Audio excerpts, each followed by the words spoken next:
Tanpa air, manusia bakal lebih cepat mati dibandingkan bertahan hidup tanpa makanan loh.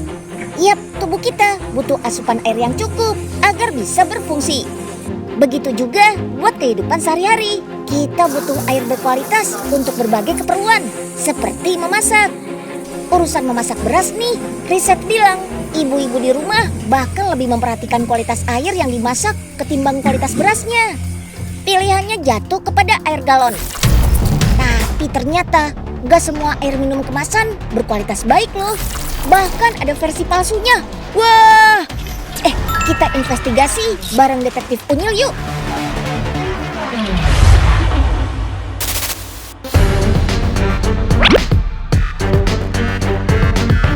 Butiran-butiran beras yang diduga beras plastik ditemukan dalam karung beras Bulog di Desa Sukamaju, Sukatani, Purwakarta. Aduh, masih ada aja ya berita kayak begini. Semuanya dipalsuin.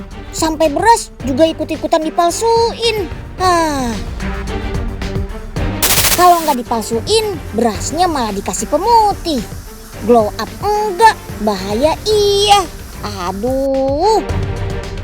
Sobat Unyil, dari info rahasia yang Unyil terima, beras berbahaya gini katanya masih beredar. Waduh, kok berani-beraninya ya lagi masa-masa sulit begini jual beras yang gak layak dikonsumsi. Wah, kalau kayak gini detektif Unyil gak bisa tinggal diam nih. Yuk kita kemon investigasi. Sobat Unyil, di pasaran ada banyak banget jenis beras yang bisa kita pilih sesuai jenis, sifat, dan kualitasnya. Tapi hati-hati ya, jangan asal pilih putih atau pulen saja, kayak beras-beras yang ini nih. Salah satu dari beras ini adalah beras berpemutih loh. Ayo, bisa bedain nggak sama beras biasa? Dari warna dan tekstur terlihat hampir mirip ya. Padahal beras berpemutih ini asalnya dari beras yang kualitasnya sangat jelek loh. Nih buktinya, beras berpemutih dibuat dari beras kualitas jelek yang sangat kotor. Debunya banyak banget. Air cucian beras pun berwarna kecoklatan. Mau dicuci berapa kali pun airnya masih tetap coklat. Batu kerikil dan kutu beras pun berterbaran. Aduh, parah banget nih. Setelah 30 menit dicuci dengan air mengalir, beras tidak layak makan ini lanjut dicampur dengan cairan pemutih baju supaya warnanya mirip dengan beras premium. Chlorine bleach atau pemutih baju termasuk bahan kimia yang sangat berbahaya kalau dikonsumsi. Pemutih pakaian ini sifatnya korosif atau mengikis. Efeknya bisa mengakibatkan kematian. Pemutih baju juga mengandung bahan kimia aktif sodium hipoklorit atau bentuk cair dari kaporit. Kalau dicampur dengan air akan menghasilkan hidroklorik asid dan oksigen atomik yang bersifat racun bagi tubuh. Jangankan dikonsumsi, kontak langsung tangan dengan pemutih saja bisa menyebabkan iritasi. Makanya si pelaku menggunakan pengaduk kayu. Aduh, teganya. Setelah didiamkan selama 30 menit, berikutnya ditambahkan asam sitrun. Ini supaya menghilangkan bau pemutihnya. Setelah itu direndam dengan jeruk nipis agar aroma berasnya jadi harum. Usai direndam selama 30 menit, beras berpemutih ini lanjut dijemur seharian. Yang hitam-hitam ini bukan kutu ya, melainkan gabah atau benih padi. Satu persatu gabah hitamnya dibuang. Setelah bersih dan kering, beras yang sudah putih, bak beras premium siap untuk dijual. Beras kotor yang tadinya cuma dihargai Rp4.000 per liter, sekarang bisa dijual Rp10.000 per liternya. Nggak berkat tapi ya cuannya. Padahal nih ya Sobat Unyil, untuk menghasilkan beras premium tuh butuh proses yang sangat panjang loh. Jadi nggak heran kalau harganya juga lebih tinggi. Dimulai dengan mencuci, mengeringkan, dan memisahkan kulit padi dengan beras. Beras yang warnanya masih coklat bakal disosok nih dengan bantuan mesin poles. Setelah dikikis, warna beras yang masih kusam akan diproses di mesin poles air untuk disemprotkan kabut air. Nah, inilah yang bikin tampilan beras lebih mengkilat. Jadi nggak ada deh tuh akal-akalan tambahan cairan pemutih. Tapi ngerinya saat dimasak jadi nasi, Tampilan nasi dari beras premium dan beras berpemutih gak beda jauh loh, baik warna maupun teksturnya. Keduanya terlihat sama seperti nasi yang biasa kita makan. Cuma ya rasanya bakal sedikit berbeda. Nasi dari beras berpemutih rasanya bakal sedikit masam. Detektif Unyil punya tips nih untuk membedakan beras premium dengan beras berpemutih biar nggak terlanjur kebeli. Butiran beras tanpa pemutih bentuknya lebih rapi dan seragam, yaitu lonjong seperti ini. Sebaliknya, beras berpemutih memiliki bentuk yang berlainan. Ada yang butirannya kecil dan ada pula yang besar.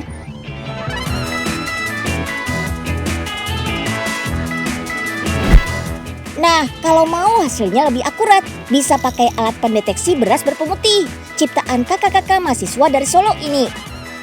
Ayo deh, langsung kita coba. Alatnya kita uji dengan beras yang sudah disiapkan nih. Kalau ada beras berpemutih atau mengandung klorin, alat pendeteksi langsung ada tulisan dangerous. Kalau berasnya aman, tulisannya secure. Yap, alat ini bekerja dengan cara mendeteksi kadar klorin dalam beras. Kalau sudah lewat ambang batas aman, langsung bunyi deh. Wih, keren ya. Alat pendeteksi beras ini ringan banget loh. Bentuknya juga kecil, mudah dibawa kemana-mana. Wah, bisa banget deh nih jadi teman setia saat belanja sembako ke pasar atau supermarket. Sobat Unyil, kalau nasi yang satu ini nggak bahaya ya. Berasnya dijamin aman, pewarnanya juga nggak aneh-aneh, sehat malah, all natural. Nasi uduk warna-warni ini dibuat dari beras lokal Garut. Cuma pakai beras pilihan yang diproses sendiri ya. Gabahnya bakal dijemur sampai kering, supaya memudahkan ketika digiling nanti. Mesin besar ini bisa menggiling 9 sampai 12 ton gabah loh. Terakhir jangan lupa berasnya dicuci sampai bersih. Nah, karena bakal bikin nasi uduk warna ungu, kita siapkan dulu nih pewarna alaminya. Pakai ubi ungu ya. Untuk mengekstrak pigmen warnanya, rebus, tumbuk dan keringkan ubi ungu sampai 3 hari lamanya. Baru deh bisa digiling jadi bubuk. Nah, karena judulnya nasi uduk instan, semua bahan pelengkapnya juga harus dikeringkan nih. Ada daun jeruk, daun salam, dan serai. Kemas semua pelengkap nasi uduk sesuai porsinya. Jadi masaknya gak repot lagi. Tinggal cemplung dalam penanak nasi. Tambahkan air panas sebanyak 600 ml. Tunggu selama 20 menit sampai nasi uduknya matang deh.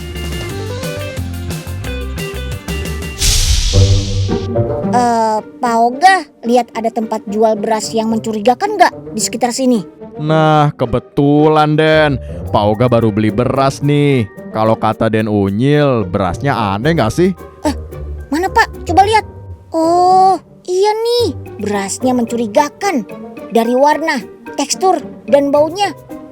Kayaknya beras palsu nih Pak. Tuh kan, bener berarti. Untung belum Pak Oga masak. Coba sini Pak, Unyil bawa berasnya ke lab biar diteliti sama profesor. Prof, Unyil butuh bantuan Prof buat meneliti kandungan beras yang mencurigakan ini Prof. Oh, kalau itu sih gampang Nyil. Coba profesor cek pakai alat penemuan profesor yang terbaru. Weleh. Waduh, ya ampun. Hah? Loh, kenapa Prof? Jadi gimana hasilnya? Parah ini sih Nyil. Di dalam beras ini terkandung pemutih, klorin, kaporit, sama sitron. Kalau dikonsumsi bisa-bisa menyebabkan kanker Nyil. Bahkan bisa menyebabkan kematian. Waduh. Ya ampun. Aduh, untung aja belum kemakan sama Pak Oga.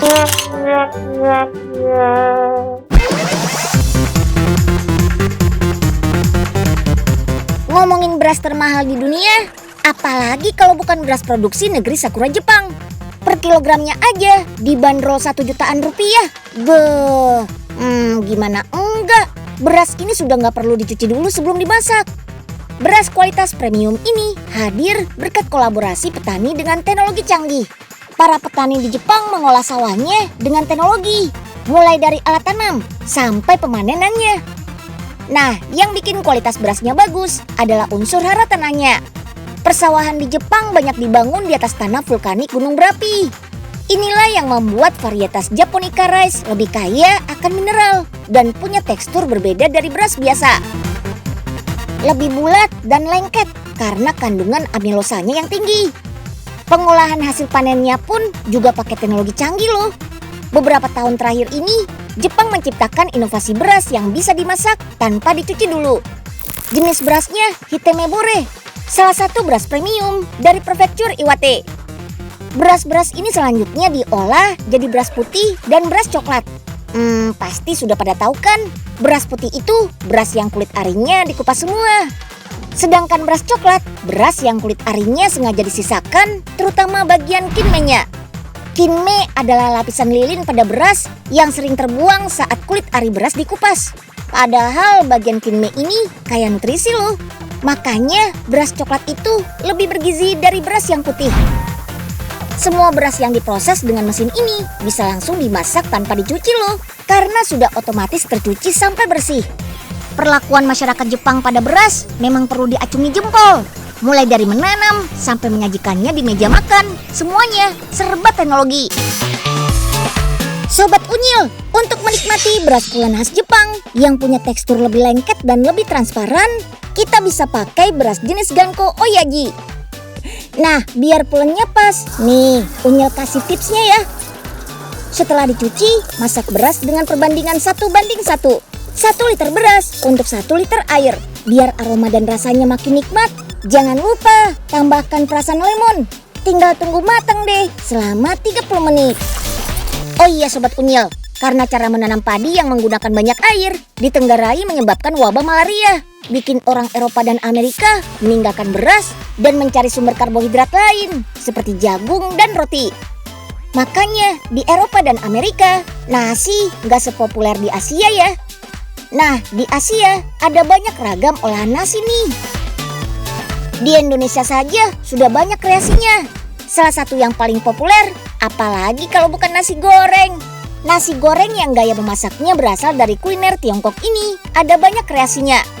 Ada nasi goreng kambing, nasi goreng volcano, sampai nasi goreng hot plate warna-warni dengan berbagai topping. Kreasi olahan nasi kekinian juga ada loh. Ada kek nasi yang dipadukan sama telur dan ayam saus telur asin. Beuh, nikmat. Unyil, yuk kita kemon. Galon bermerek atau air minum isi ulang, dua-duanya merupakan pilihan utama air minum di tanah air. Isinya banyak, harganya juga terjangkau. Makanya ada 48% masyarakat perkotaan yang mengonsumsi air kemasan dan air isi ulang. Tapi gak semua air galon kemasan berkualitas baik loh. Ada yang gak layak minum, bahkan ada yang sampai dipalsukan. Ih, serem. Ini bukan sekedar isapan jempol ya. Nih buktinya. Saat melakukan penelusuran, Detektif Unyil menemukan produsen air galon isi ulang yang curang. Bukannya mengisi galon pakai air siap minum, malah diisiin air mentah. Wah, terlalu. Air ini berasal dari sumur yang sudah pasti nggak higienis dan mengandung banyak bakteri. Yap, di wilayah dengan sanitasi buruk, air sumur terkontaminasi bakteri dan cemaran kimia yang berbahaya buat kesehatan kita. Kalau dikonsumsi terus-menerus, bisa menyebabkan gangguan ginjal dan gangguan pencernaan yang mematikan. Ngefek juga loh ke perkembangan mental dan fisik bayi. Tuh lihat, saat galon sudah keisi penuh, warnanya keruh banget. Karena untuk menghilangkan warna keruhnya, penjual bakal menambahkan kaporit dan tawas. Dua bahan kimia yang jelas nggak diperuntukkan untuk dikonsumsi. Ya ampun. Penambahan kaporit dan tawas bakal bikin warna air berubah jadi putih dan berbusa. Makanya air galon palsu harus didiamkan selama semalaman dulu. biar besoknya tampilan air galon palsu sudah mirip air galon kemasan pada umumnya. Warnanya jernih dan tidak berbusa. Nah Sobat Unyil, kalau dari fisiknya gini memang sulit ya membedakan air galon asli sama yang palsu. Tapi soal rasa, beda banget loh. Air galon yang sesuai standar air minum gak bakal meninggalkan rasa keset seperti air galon palsu. Baunya juga gak bakal menyengat. Jadi harus lebih hati-hati lagi ya.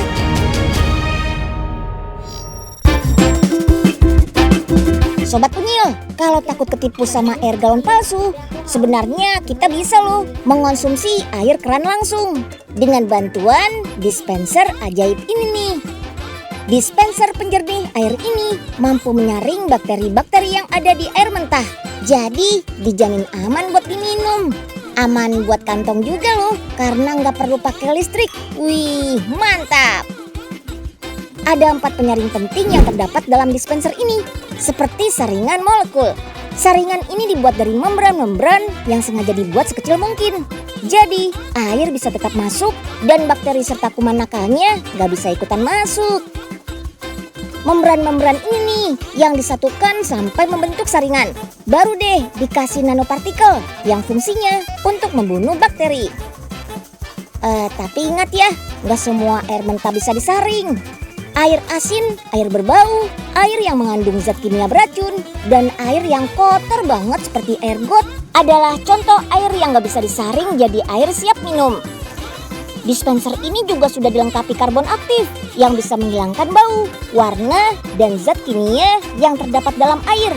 Jadi aman buat dikonsumsi karena sudah memenuhi standar air minum, yaitu tidak berbau, tidak berwarna, tidak keruh, tidak mengandung mikroba, dan tidak mengandung racun. Hebatnya lagi dispenser ini hemat energi loh.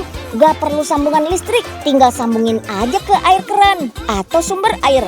Nanti tinggal dipompa ke dalam dispenser. Untuk pemakaian pertama, biarkan air keluar sampai 10 liter ya. Tujuannya untuk membersihkan bagian dalam membran. Baru deh, habis itu bisa dipakai buat minum. Rasa air dari dispenser ini seger banget loh, karena sudah dilengkapi sama biokeramik. Nah, saking pentingnya air untuk kehidupan manusia, sekarang banyak produsen air kemasan yang berupaya untuk menghasilkan air minum berkualitas. Dengan pengolahan sedemikian rupa, ada air kemasan yang kadar oksigennya 3 kali lebih banyak dari air biasa loh. Selain itu bisa membantu menurunkan berat badan, juga menurunkan kadar kolesterol. Uniknya, sumbernya bukan dari air tanah, tapi embun. Check it out! Salah satu keunggulan air embun adalah bebas dari mineral anorganik dan pestisida yang banyak ditemukan di air tanah. Air embun didapatkan dari penyerapan udara yang lembab. Itu sebabnya Indonesia merupakan salah satu negara yang ideal untuk pembuatan air embun.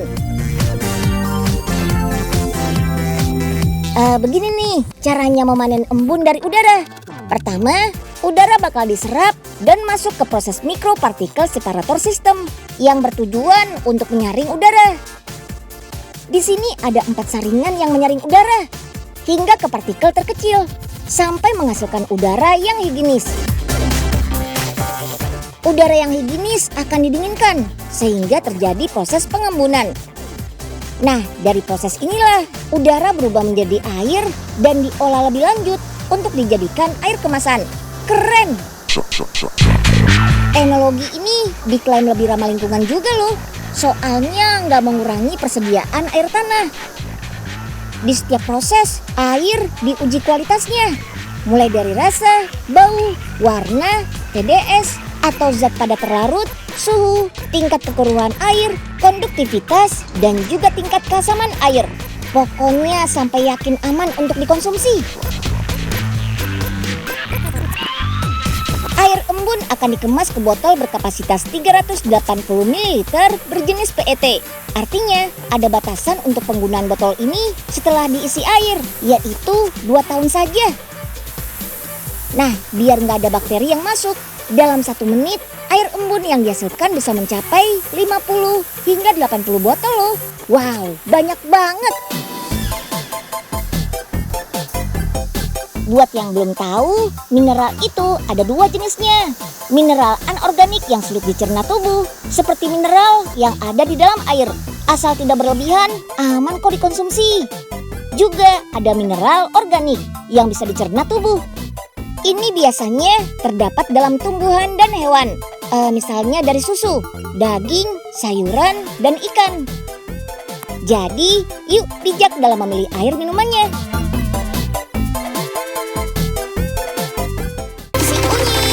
Yuk kita kemon.